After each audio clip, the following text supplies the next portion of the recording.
தமிழ்நாட்டுல ஆளுநர் பண்றது எவ்வளவு முட்டாள்தனமான வேலைன்னு தெரியுமா?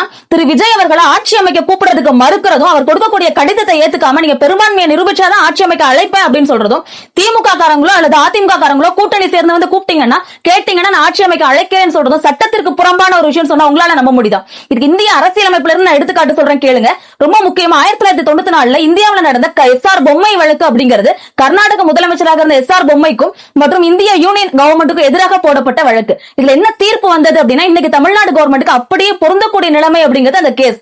கர்நாடகால முதலமைச்சராக இருந்த எஸ்.ஆர். பொம்மை அவர்களை ஆளுநர் அவர்களினுடைய 356 விதி குடியரசுத் தலைவரினுடைய ஆட்சியை கொண்டு வந்து ஆட்சி கலைக்கப்பட்டது மெஜாரிட்டி இல்ல அப்படிங்கிற காரணத்தினால. அப்போ உச்சநீதிமன்றம் கொடுத்த தீர்ப்பு என்ன அப்படின்னா, மெஜாரிட்டி அறுதி பெரும்பான்மை என்பதை சட்டசபையில் தான் நிரூபிக்க வேண்டுமே தவிர ஆளுநர் மாளிகையில் அல்ல அப்படிங்கிற விஷயத்தை உறுதிப்படுத்திருக்காங்க. அதனால தாவேகா அவர்கள் ஆட்சி அளிக்கிறதுக்காக ஆட்சி அமைக்க எங்களை அழைப்பு கொடுங்கன்னு கேட்கும் பொழுது அதை சட்டமன்றத்தில் தான் தாவேகாவினர் அவங்களுடைய பெரும்பான்மையை நிரூபிக்க வேண்டுமே தவிர ஆளுநர் மாளிகையில் அல்ல.